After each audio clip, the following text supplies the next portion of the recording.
వసంత కోకిల వనమంతా పిలుపులా వసంత కోకిల జగమంతా గెలుపులా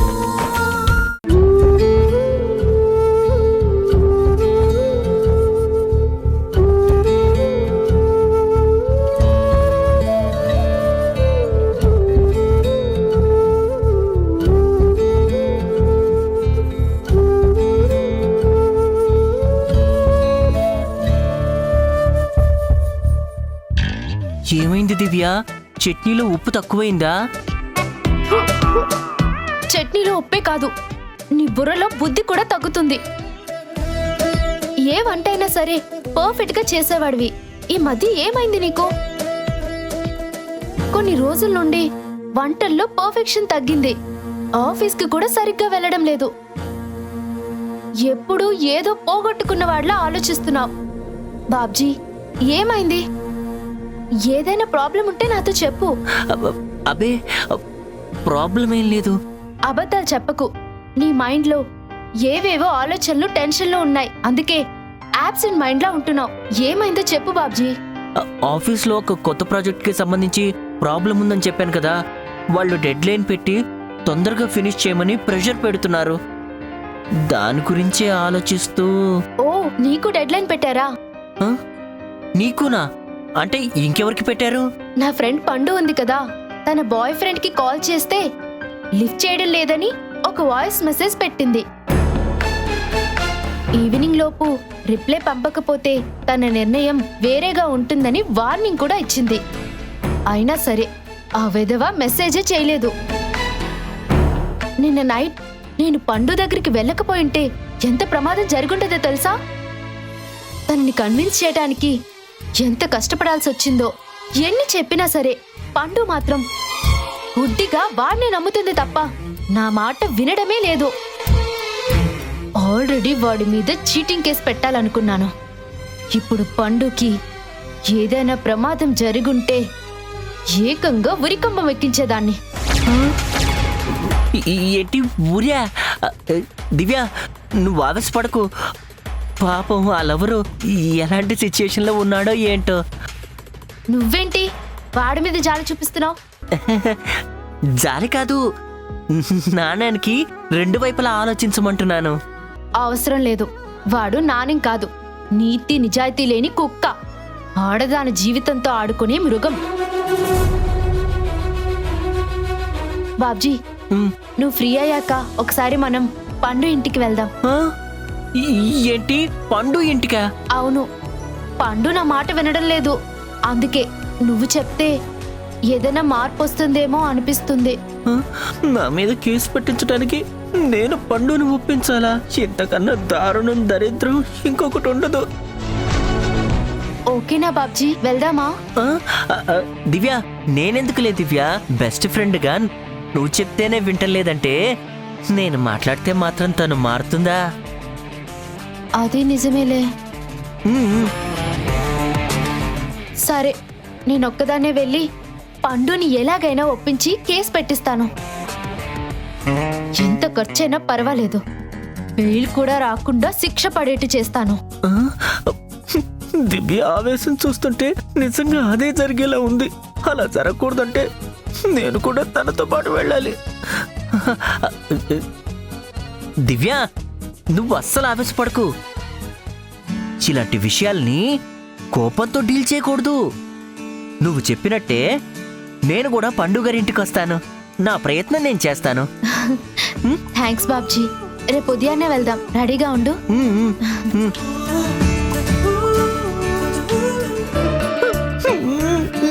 నా చావుకి నేనే ముహూర్తం పెట్టుకున్నాను. రెడీగా ఉండక ఏం చేస్తాను? కర్మ కర్మ కర్మ.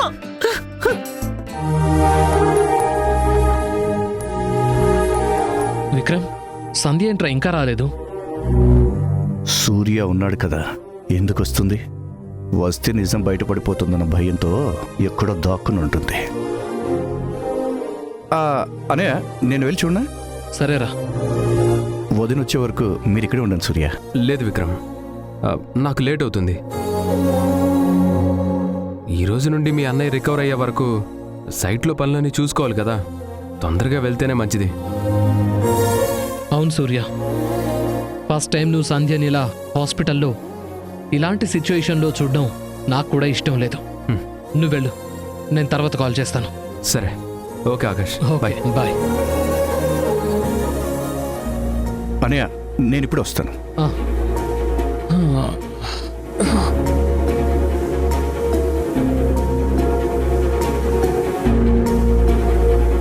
హలో సూర్య,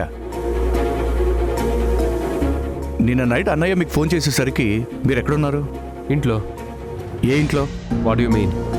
ఐ మీన్ మీరు మీ పేరెంట్స్తో ఉన్నారా లేక మీ వైఫ్ ఇంట్లో ఉన్నారా? మేమంతా కలిసే ఉంటాం. ఓ అవునా, ఈ విషయం నాకు తెలీదు. ఏది పూర్తిగా తెలుసుకోకుండా మాట్లాడడం మీకు అలవాటే అని నాకు బాగా తెలుసు. ఇన్ని తెలిసినా మీకు మా అన్నయ్య వైఫ్ పరిచయం లేదంటే చాలా ఆశ్చర్యంగా ఉంది. ఇందులో ఆశ్చర్యమే ఉంది? మేము మీట్ అవ్వాలనుకున్న ప్రతిసారి ఏదో ఒక ప్రాబ్లం వచ్చి ప్లాన్ చేంజ్ అయ్యేది. అయ్యేది కాదు, చేసేది. ఏంటి? ఏం లేదు, ఈ రోజు కూడా మీట్ అవడం మిస్ అయ్యారు అంటున్నాను.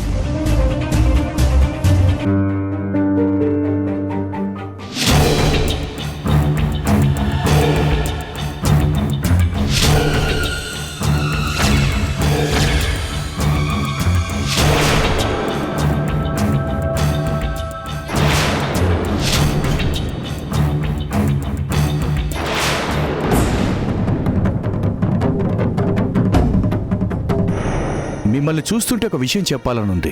ఏంటది? మీ ఫేస్లో ఎక్స్ప్రెషన్ చాలా కరెక్ట్గా ఉంటాయి.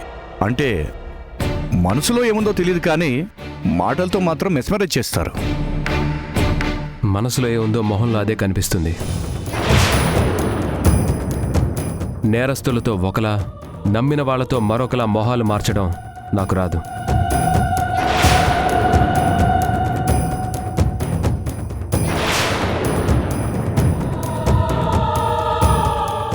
హలో వదిన గారు,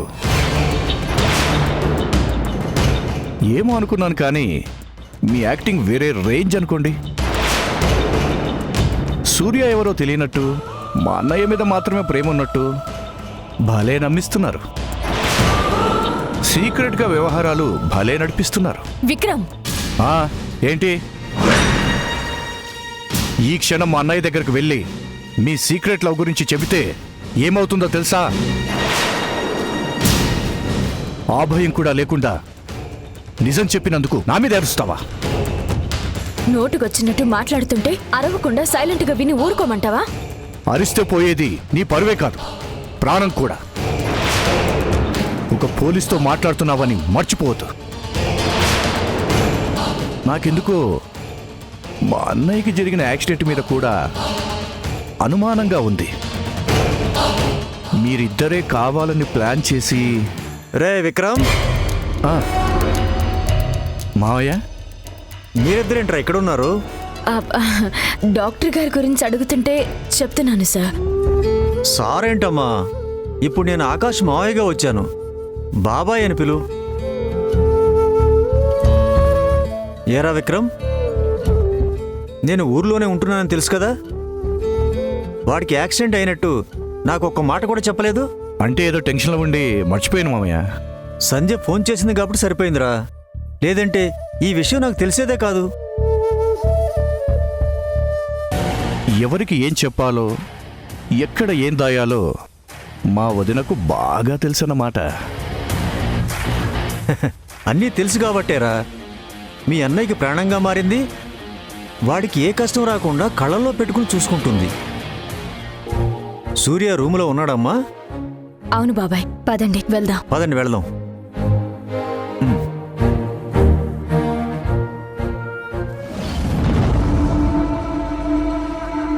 అన్నయ్య మాత్రమే అనుకున్నాను. తెలిసిన వాళ్ళందరి ముందు బాగా తెలివిగా నాటకాలు ఆడుతున్నారన్నమాట. ఈ అబద్ధాలని, అవసరం కోసం వచ్చే కన్నీళ్ళని ఎవరైనా నమ్ముతారేమో కానీ ఈ విక్రమ్ కాదు. ఏదో ఒకరోజు ఆధారాలన్నింటినీ సంపాదించి అప్పుడు అన్నయ్యను నమ్మిస్తాను. ప్రేమని మోసంతో ఆడుకుంటున్న నిన్ను మెడబట్టుకొని బయటికి గెంటిస్తాను. అంత లేట్ నైట్ వరకు మందు తాగడమే తప్పనుకుంటే కార్ ఎలా డ్రైవ్ చేయాలనిపించిందిరా? క్యాబ్ బుక్ చేసుకోవాలన్న కామన్ సెన్స్ లేదా నీకు? మామయ్య ప్లీజ్, ఆల్రెడీ సూర్య నా భార్య ఎవరికి వాళ్ళు తల పగిలిపోయేలా అరిచి కుట్లు విడిపోయేలా తిట్టి ఫుట్బాల్ ఆడుకున్నారు. నువ్వు కూడానా మావయ్య?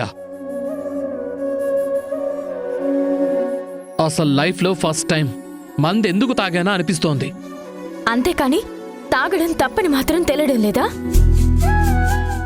అది తెలిస్తే వీడిక్కడెందుకుంటాడమ్మా? మావయ్య, నీ నాగమంటే నువ్వు సంధ్యతో కలిసి స్టార్ట్ చేస్తావేంటి?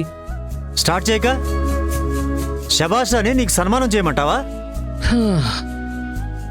అయినా ఒంటరిగా అంత ఓవర్గా ఎందుకు తాగేవరా? నా పార్ట్నర్ వల్ల. సైట్కొచ్చి వాడు చేసిన ఇష్యూ వల్ల.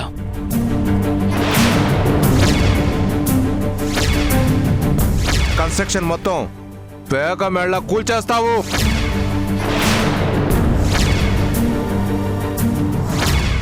ఇంత జరిగినప్పుడు తాగడం కాదురా, నాకు ఫోన్ చేసి చెప్పాల్సింది. వాళ్ళ సంగతి నేను తేల్చేవాణ్ణి. వాళ్ళ మాటలకు నేను, నన్ను మించి సూర్య గట్టిగానే రిప్లై ఇచ్చాం.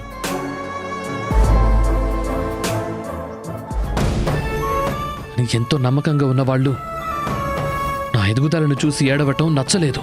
ఆ ఈడియోటికి ఎంత ధైర్యం ఉంటే వాడి అల్లుడిని తీసుకొచ్చి నా అల్లుడికి వార్నింగ్ ఇస్తాడా?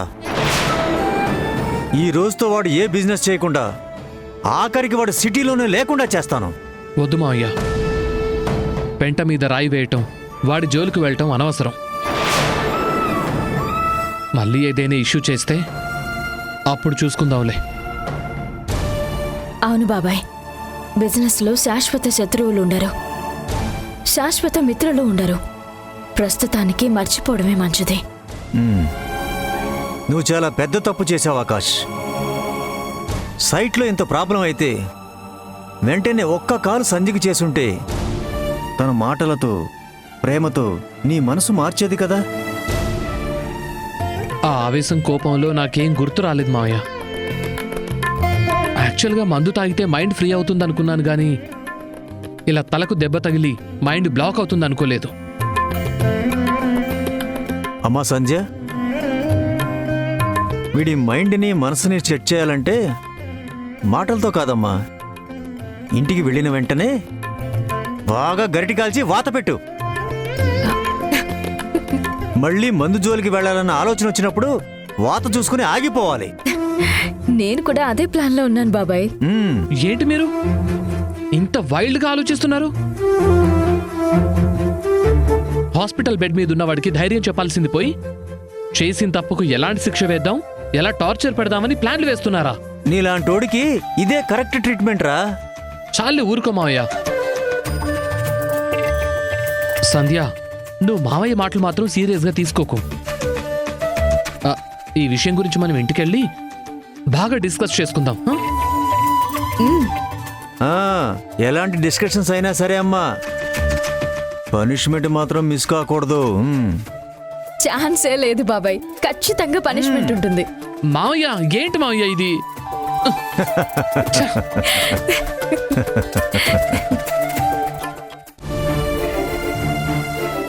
ఎన్నిసార్లు ఫోన్ చేసినా సంధ్య ఫోన్ తీయడం లేదండి. వద్దని చెప్తున్నా సరే సూర్య హాస్పిటల్కి వెళ్ళాడు. అక్కడ ఆకాష్ ఆరోగ్యం ఎలా ఉందో, సూర్య సంధ్యని చూసేశాడేమో. ఏం జరిగిందో తెలియక నాకు చాలా కంగారుగా ఉందండి. నువ్వు భయపడుతున్నట్టు ఏదీ జరుగుండదు లక్ష్మి. నువ్వు అనవసరంగా కంగారు పడి నన్ను కంగారు పెట్టుకో. కంగారు పడకుండా ఎలా ఉంటానండి? ఈ ఇంట్లో ఉన్న సమస్యలు చాలా అన్నట్టు ఇప్పుడు ఆకాష్కి యాక్సిడెంట్ అయ్యింది. సంధ్య మనసుకి ఎంత కష్టంగా ఉంటుందో, తన బాధని తలుచుకుంటేనే నా గుండె తరుక్కుపోతుందండి. ఊరుకో లక్ష్మి, ఏం కాదని చెబుతున్నాను కదా.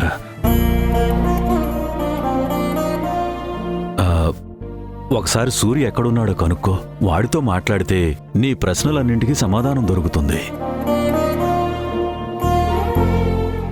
అడుగో, అబ్బాయి వచ్చాడు.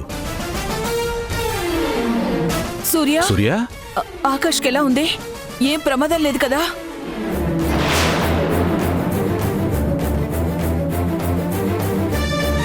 మాట్లాడరా.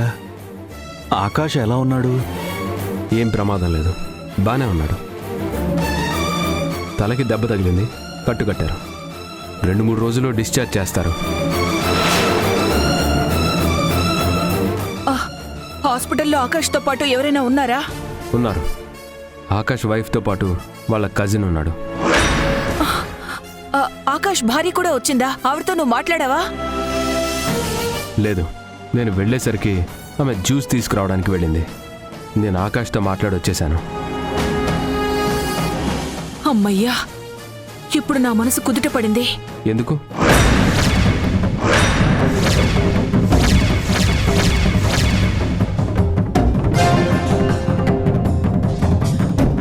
ఆకాష్ గురించి మీరెందుకు అంత టెన్షన్ పడుతున్నారు? అదేంట్రా అలా అంటావు? నీ బెస్ట్ ఫ్రెండ్కి యాక్సిడెంట్ అయితే మాకు మాత్రం కంగారుగా ఉండదా? అంత ఆలోచించే వాళ్లే అయితే నన్ను హాస్పిటల్కి వెళ్లకుండా ఏవేవో కారణాలు చెప్పి ఎందుకు ఆపాలనుకున్నారు? ఇప్పుడేమో ఆకాష్ గురించే కాకుండా తన వైఫ్ గురించి కూడా అడుగుతున్నారు. అంటే ఆకాష్తో పాటు తన కుటుంబ సభ్యులు కూడా ఉంటారు కదా, నువ్వెందుకు వెళ్ళడం అని అలా చెప్పాము. కానీ నువ్వు వెళ్ళిన తర్వాత ఆలోచిస్తే మాకు ఆకాష్ భార్య గుర్తొచ్చి పాపం అనిపించింది. కొత్తగా పెళ్ళైన వాళ్ళు కదా, మొగుడి మీద ఎంతో ప్రేమతో ఉన్న అమ్మాయికి ఇంత కష్టం వచ్చేసరికి పాపం ఎంత కంగారు పడుతుందో అని ఆ అమ్మాయి గురించే మేము ఆలోచించాం. అందుకే ఇప్పుడు అడుగుతున్నాం. అంతే అంతే కదా లక్ష్మి? అవునరా, దేవతలాంటి అమ్మాయికి ఆ దేవుడు ఎందుకిన్ని కష్టాలు పెడుతున్నాడో అని మాకు చాలా బాధ అనిపించింది. మీరే సంధి గురించి మాట్లాడుతున్నారు? ఆకాష్ వైఫ్ సంధి గురించా, లేక మీ కోడలు సంధి గురించా?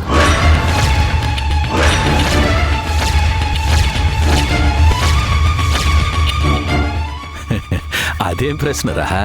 యాక్సిడెంట్ అయింది ఆకాష్కి కాబట్టి అతని భార్య గురించే మాట్లాడతాం. మీరెప్పుడు ఆకాష్ భార్యను చూడలేదు, కనీసం ఫోన్లో కూడా మాట్లాడలేదు. కానీ బాగా తెలిసినట్టు, మీకు పరిచయం ఉన్నట్టు ఎందుకు ఇంత సింపతి చూపిస్తున్నారు? మేం చూడకపోయినా మాట్లాడకపోయినా నువ్వే కదా చాలాసార్లు ఆ అమ్మాయి గురించి చెప్పావు కదరా. దాన్ని బట్టి ఆ అమ్మాయి ఎలాంటిదో ఎంత మంచిదో మేం తెలుసుకోలేమా ఏంటి? అంత మంచి మనసు మీ కోడలకు కూడా ఉండుంటే నా జీవితం చాలా బాగుండేది. కానీ మంచిదానిలా నటిస్తూ వెన్నుపోటు పొడిచే వ్యక్తులే ఉన్నారు.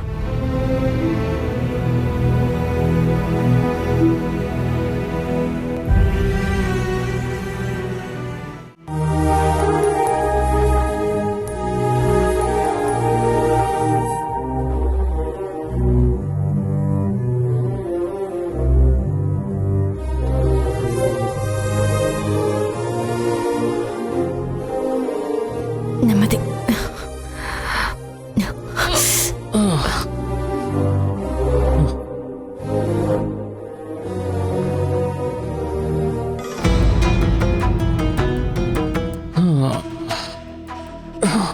తలనొప్పిగా ఉందా? లేదు సంధ్య, ఇప్పుడు ఓకే. కానీ కాలు నొప్పే తగ్గట్లేదు. డాక్టర్ గారు పెయిన్ బామ్ ఇచ్చారు కదా, అది రాస్తాను. ఉండండి, తీసుకొస్తాను.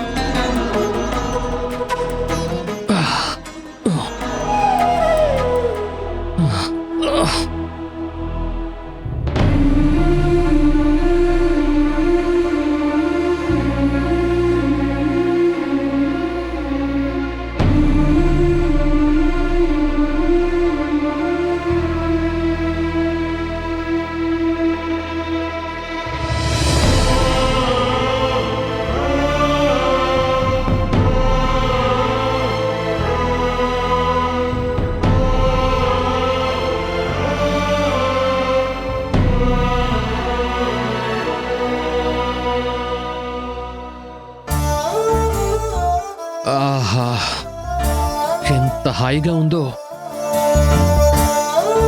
అనవసరంగా ఒక రోజంతా హాస్పిటల్లో ఉన్నాను. కట్లు కట్టించుకుని డైరెక్ట్గా ఇంటికొచ్చి నీతో మసాజ్ చేయించుకుంటే ఎంత బాగుండేదో. అంతేకాని తాగకుండా ఉండాల్సింది, తాగిన తర్వాత డ్రైవ్ చేయకుండా ఉండాల్సింది అని మాత్రం అనుకోరు. మీకు యాక్సిడెంట్ అయిందన్న మాట విన్నప్పుడు మొదలైన గుండె దడ ఇంకా తగ్గలేదు. కానీ మీకేమో వెటకారంగా ఉంది.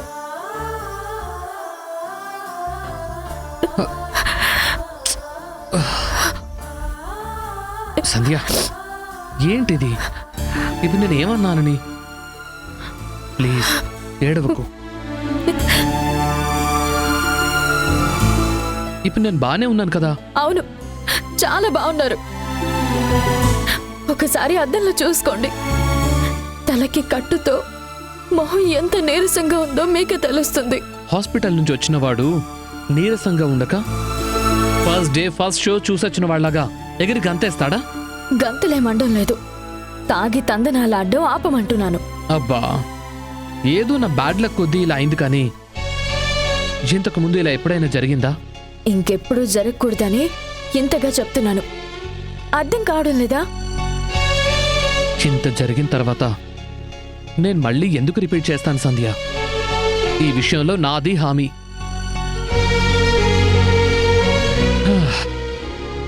నాలో నీరసం ఉందో లేదో కానీ నీలో మాత్రం నిరాశ పెరిగిపోయింది.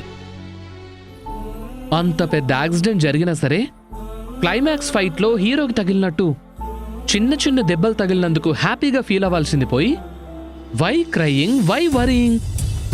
మీకు చిన్న గాయమైనా అది నా గుండెకి తగులుతుందండి. ఆ బాధే ఇలా కన్నీరుగా బయటకు వస్తుంది. నీ ప్రేమ నాకు తెలీదా సంధ్య? 4 రోజులు టైం ఇవ్వు, నొప్పి నీరసం అన్నీ మాయమైపోతాయి. నవ్వుతూ నీ ముందు తిరుగుతాను. ఈ నవ్వేనండి నేనెప్పుడూ కోరుకునేది. దూరమైతే తట్టుకోవడం నా వల్ల కాదండి. సంధ్య, నేను బతికింది, నన్ను ప్రమాదం నుంచి కాపాడింది కేవలం నీ ప్రేమ మాత్రమే.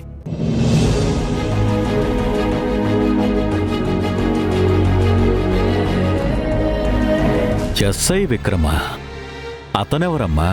ఆకాష్కి తమ్ముడవుతాడు నాన్న. అతని వల్ల సమస్య ఏంటమ్మా? సూర్య నన్ను ఒకరోజు మాట్లాడడానికి బయటికి తీసుకెళ్లారు కదా, అప్పుడు ఆయన మా ఇద్దరిని చూశాడు. మేమిద్దరం భార్యాభర్తలమని తెలుసుకున్నాడు. ఆ తర్వాత మా ఇంటికొచ్చినప్పుడు ఆకాష్ నన్ను తన భార్యగా పరిచయం చేశాడు.